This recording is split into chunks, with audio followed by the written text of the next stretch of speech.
Because it seems like when we're talking about getting a good job, one of the goals we're going for isn't really the good job, is getting like lots of money, right? It's like having wads of Benjamins where you could just go wherever you want and like do that, right? We know this not just from what people are applying for in terms of their jobs. We know this in terms of how people spend money to try to get money. I'll give you one quick statistic. This is US lottery spending in 2015. Anybody want to venture a guess in US dollars how much people spend on the lottery in general?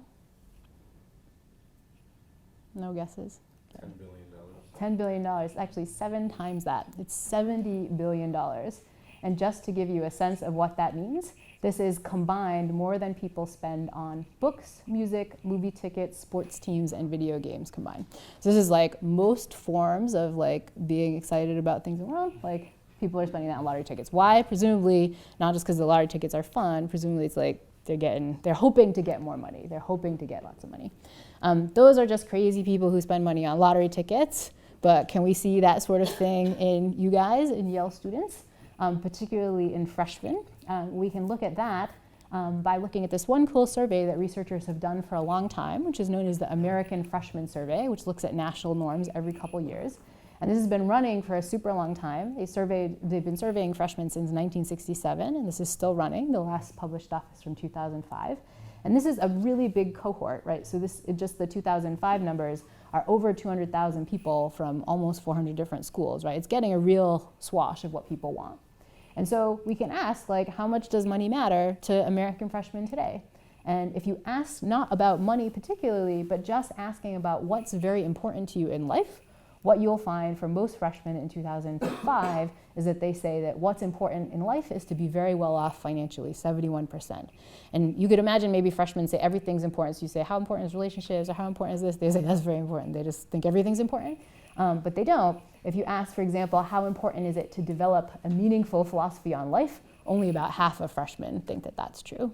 The interesting thing for me, thinking about you guys today and some of the problems you guys experience today, is that if you look at the rates for 1967, they're kind of flipped. So only about 40% of people thought you needed to be very well off financially back in the 60s, but a lot of them thought you needed to develop a meaningful philosophy on life. So you get in this interesting flip about how important finances are.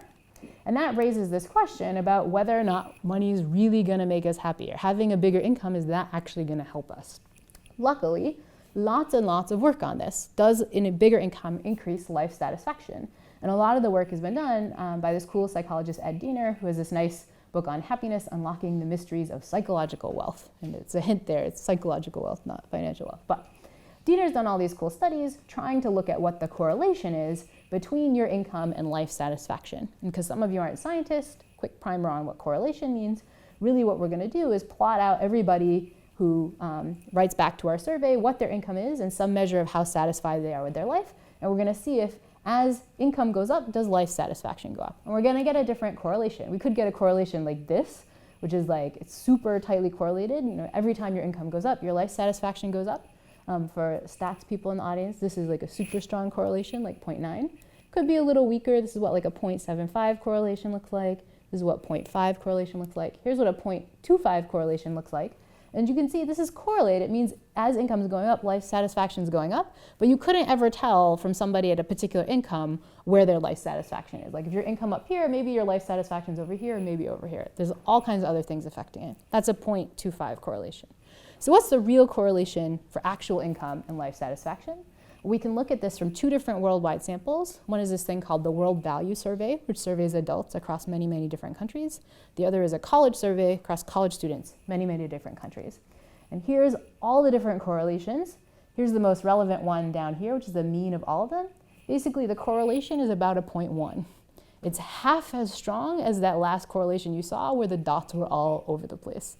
So like, yeah, there's a correlation, but like it kind of doesn't map on as well as we think. You can also look at this by if you parse the correlation down between the different countries that we're talking about. And if you do that, you see an interesting pattern, which is that the correlation across life satisfaction and family income, now they're kind of swapped here, depends on whether you live in a poor nation or a wealthy nation. If you're in a poor nation, it is true that as your income goes up, your life satisfaction goes up. And that's presumably because if you're super poor, you're not actually getting your even basic needs met. But if you live in a wealthy nation like ours, I think the one that most of you guys who are here come from, you're just like not really seeing any correlation. And so these are the basic data. The upshot is that it does seem like income has an impact, but it really doesn't have that much impact. And the impact it has is mostly driven by poor nations for whom an income bump means you're going to get access to things like clean water and basic health care and that sort of stuff. Really, for most of us, it kind of doesn't matter. And it seems like once you get your basic needs, getting extra money is not going to help you too much. Another way we can look at this is to look across history, where the kinds of needs that we have met today are much better than what we could see way back in the day. Like, is the happiness level of people in the modern day different than back in the old day before? We don't have great surveys from super far back in history, but here's a comparison that's kind of relevant. What life was like in the 1940s versus 2015. So income has gone up a bunch since the post-war time in the 1940s.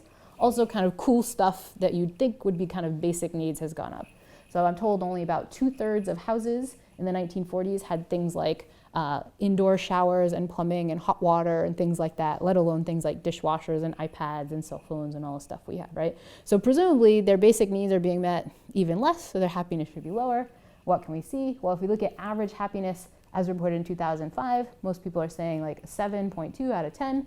What about the 1940s? If anything, it's slightly higher, right? So getting access to like the stuff that, if all of a sudden your dorm rooms didn't have hot water, or you had to like walk outside to an outhouse to go to the bathroom in the morning, like you would be annoyed and you would think that would reduce your happiness, but it actually doesn't for people who are used to it back in the day. So that's the historical part, and it's caused some folks like David Myers, who wrote this book, The American Paradox, to say like, we're living in this paradox, which he nicely articulates.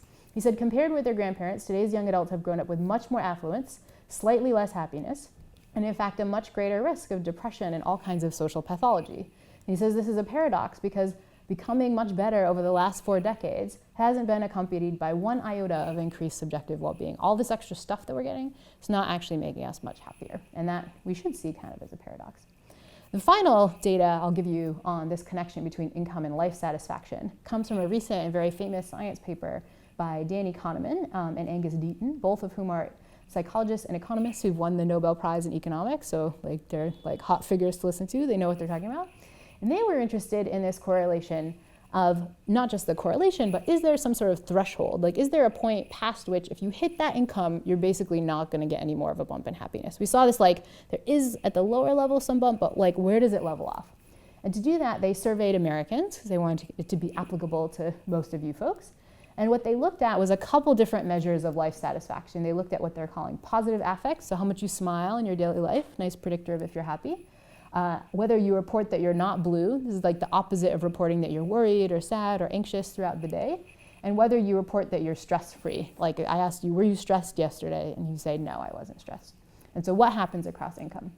And so here are all these different measures. You're seeing income over here, but it's kind of a logarithmic scale. So we're kind of jumping bigger incomes here.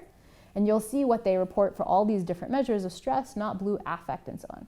And so you can see two things. One is at the lowest income levels, yes, as you get more and more money, those things are getting better and better. But then they kind of just level off. And they level off even as the incomes get substantially bigger. What is the threshold for this leveling off? Because it does appear that there's one. It's about $75,000. After that point, as an American, you're just not getting any more bump in any of these good things, which is kind of cool. So this is basically what they find. It is the case that what they're calling emotional well-being, that's that EWB, rises with your income, but it stops after $75,000. Why $75,000? Not really clear, but they know in the paper that that's kind of a plausible number at which you think money is not an issue. That's like at the point where you're like, you basically got everything covered in the US, right? I note this particular paper, and I think it's especially relevant for Yale students right now, and was really apt to see this last week in the New York Times, because some of you might have seen this. It was on Overheard at Yale. Last week at the New York Times, they did all these stats on like average, like how much people make and all this stuff. And one of the statistics in particular was what students make when they get out of Yale across different Ivy League schools. And so this is median student income at age 34. Yale is ranked among the Ivies as the 6th Ivy in terms of what you can make when you get out of here, so not so bad.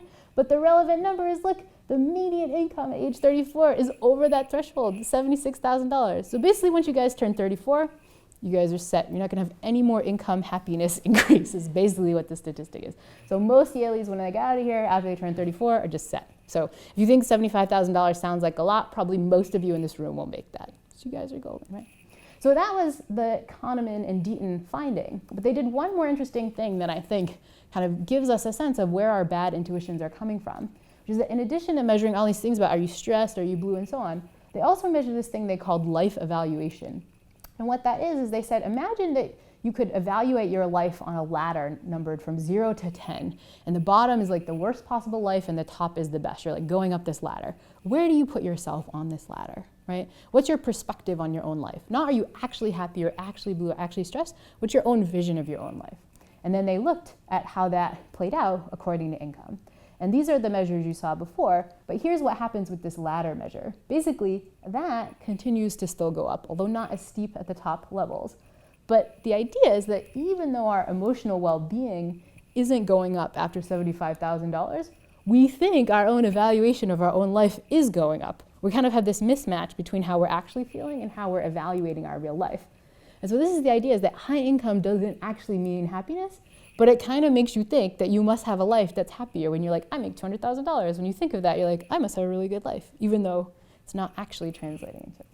And so this question of, does money really make us happier? The answer is like, maybe a little bit. Maybe if you're in the US and you only earn $10K a year, more money would make you happy. But for most of us, it's not gonna make that much of a difference, and it's making way less of a difference than we actually think. So that was money. If you had that as a goal for the summer, just get rid of that. It's not gonna help you be happier.